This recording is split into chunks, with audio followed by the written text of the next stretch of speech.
had some questions about like clay season, and you're doing well. Not surprising to you probably, but I mean it's kind of interesting. You've had big wins over Peya, Schwartzman, other guys. How are you feeling on the clay overall? I feel really good. It suits my game a lot. I think it surprises people, but it doesn't really surprise me, especially with the more like I'm kind of learning on clay, things I'm doing differently than I was last year. That's kind of just helping my game a lot. Like just the way it sits up to my forehand, and I hit a flatter forehand on hard court, but naturally my forehand is more spinny, so I actually get to use that a lot more, and it feels a bit more natural, and then I can get to a lot more balls. People that maybe don't have the most firepower, but it's enough for them to get the ball past me on a hard court. It's not quite enough to get the ball past me on a clay court, so I can kind of get myself into rallies and let my ground strokes kind of be the decider, kind of put more emphasis on the ground strokes, which I think from the baseline when I have time is one of my best strengths as a player. So I think it just kind of highlights that for me. Sure. What have you specifically learned from last year, or what do you kind of? Definitely like shot selection certain times, giving myself time. I always kind of grew up thinking if you're in a position to hit a big shot, why wouldn't you hit it? But on clay, I'm sort of realizing when you're out of position on the court, it's actually like I shouldn't go big, because then I'm only hurting myself, giving myself less time to recover the next ball. So I've learned a lot about kind of positioning and what shots to hit from different parts of the court on clay court that would be different on a hard court, and then how I'm returning, like I'd say shape and like mixing up the balls, mixing in drop shots, like stuff like that. Yeah. But you also, I mean, you had success as a junior, obviously, junior finalist, and this is your first full clay court season, Pretty right, much, as well? yeah. How much is that helping overall? Just more time on it, right? More experience. Yeah. One thing I kind of decided to do this year was, because I've always thought I was good on clay, but like, just I think other people telling me that I'm not good on clay. We always scheduled differently. One year I entirely skipped it because I didn't have an off season that year and I was injured prior, so I'd skip the whole clay season just to train. And then the 2 years before that started in Madrid, and both years it was the same thing. Started in Madrid, didn't do well in Madrid and Rome. Started playing better the week before French Open, and then felt like I kind of had my game by French Open, but then straight to grass. So, and I think part of that was after Miami, it's like 5 or 6 weeks to Madrid. So I'm someone who needs to be constantly playing matches. I think I don't think I should be ever taking off more than 1 to 2 weeks from tournaments, just because match play is super important to me. If I'm playing well. If I'm playing bad, then I need to train. But Oh, that's off. yeah, if I'm playing well, I should never take more than a week or two off. So I wanted to go into this year and play a lot and give myself time to kind of warm up to the clay. Because every year I felt like just as I started playing well, we're already on the grass season, and so that's something I wanted to just try differently this year. And so I'm glad I listened to myself and did that, because it's working well. Did you do anything special during this off season with your team, especially thinking about the clay season? No. Nothing. Just normal season. Nothing that had to do with clay. Okay. I mean, off season's off season. Like I worked extremely hard and was doing so much work in the gym and so much movement work, and I think the tennis probably took a little bit of a backseat until the last week or two. Which the last week or two I had to get something sorted out with my ankle before the year started anyway. So my off season was mostly just gym stuff and just a lot of hard work. So I mean, obviously it's showing. I'm playing pretty well, and the only stutter I had this year, really, I was just dealing with the prior ankle injury that I had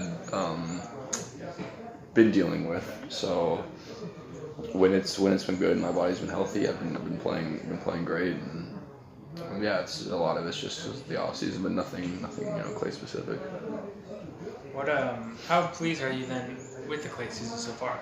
I mean, like you didn't really know how it would go, right? Your kind of first Um, full year. I guess I'm happy with it. Like I've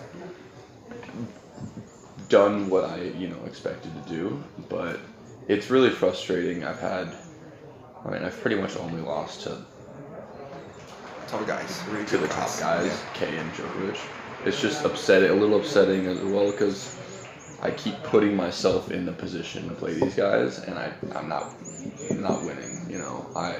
I guess if you told me that I would have played, I played them 4 times in like 5 weeks, I would have liked to think I might win one of them.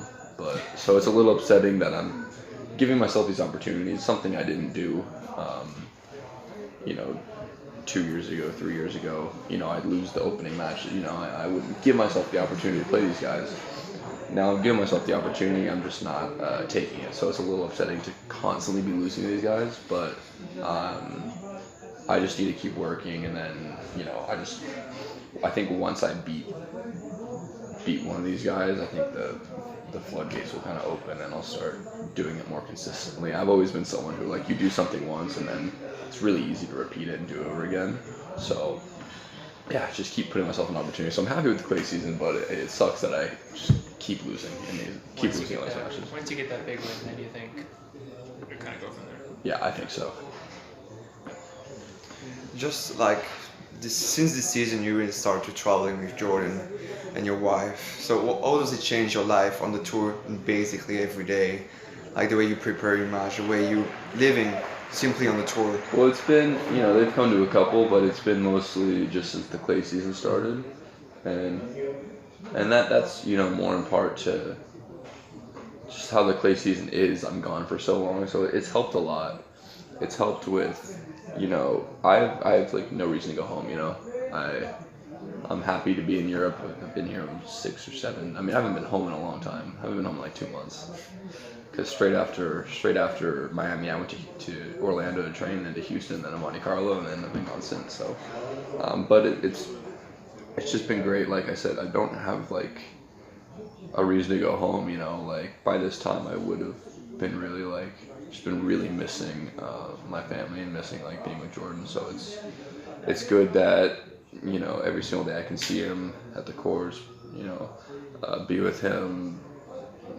As much as I possibly can, it's just, and it also is like, always cheers me up. I'm always in a good mood. I get to see him. It's impossible for me not to be like smiling and like happy when he's around, because he's just so funny, and like he's at that age where he's talking a lot. So he's so cute and so funny.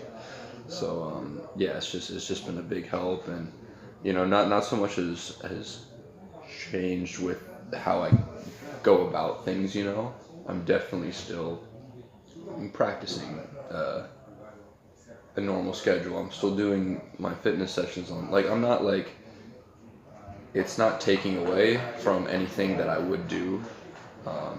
It's just adding a lot of positives, I'd say. Yeah. It's definitely helping you, and like It's sort of definitely- mental even.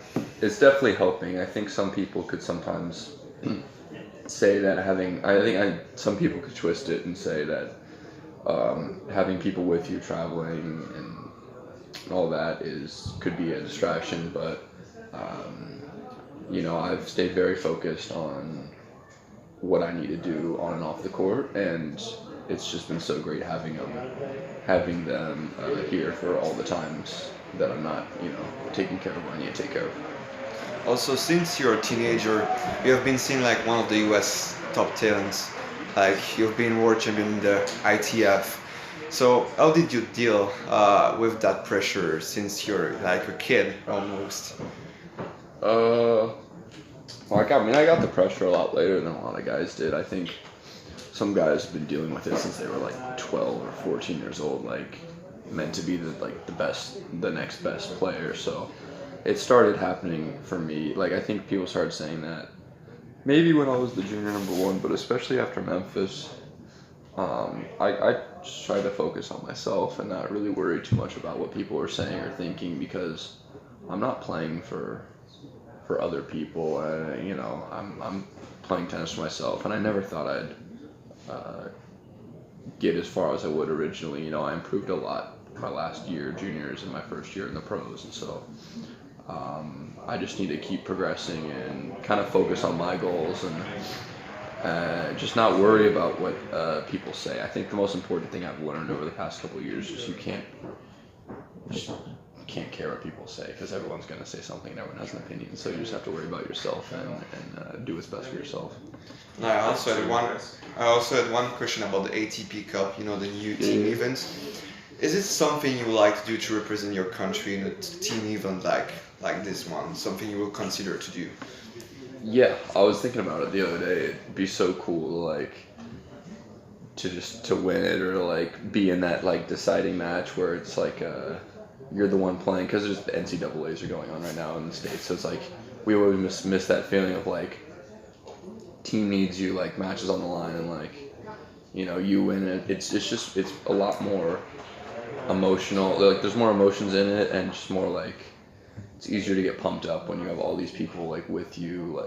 It's in a team setting, it's more I guess motivation, because everyone's kind of pushing you. So I think it's such a cool dynamic, and I'm really excited to play. Hopefully, I need to be top 3 American to be on it, which I am right now. But who knows how the year's gonna end? So hopefully, I'm in that spot and I can play next year, because I'm really excited to represent USA, and I think that we'd have a really good shot at winning it. Do you think, you said before, because other people had kind of told you weren't good at clay, was that just you got such a reputation of being a hardcore guy, or what do you mean by that, I guess? I think, one, when you're American, people automatically just assume that I'm not good at clay, and then the kind of player I am, someone who is just very aggressive and plays pretty flat, and isn't known for moving the best or grinding. I think that people just kind of work it out in their heads that that's not for me, even though the results will, say otherwise. But You kind of get that label almost. Yeah, and so I think people just people advising my schedule and coaching, and kind of just assumed that wasn't the time of the year for me to really pick up points, and that's more of a time of the year for me to train and work on my game and take weeks off. But this year I finally kind of listened to what I wanted to do and play a long clay course, to let myself play into it, because like I said, I haven't had good results in the last year. I lost second round Madrid qualies and first round Rome qualies, and then I did all right here, but that's kind of what I'm saying. It takes me after taking 5-6 weeks off, I'm not going to be sharp my first 2 weeks, so it takes me a little bit to get going. So I just wanted to give myself time to get going, especially after Houston. I was just my ankle was so bad all the way from Delray to Miami, and then Houston was the first tournament I felt I played pain-free, and I was just so rusty. It was insane. Couldn't put 3 balls in the court, and so I just wanted to keep playing. I just need matches, and then started, lots of practice and lots of hitting, and it started clicking. So it's kind of just what I need, not too much time off, and just play a full schedule.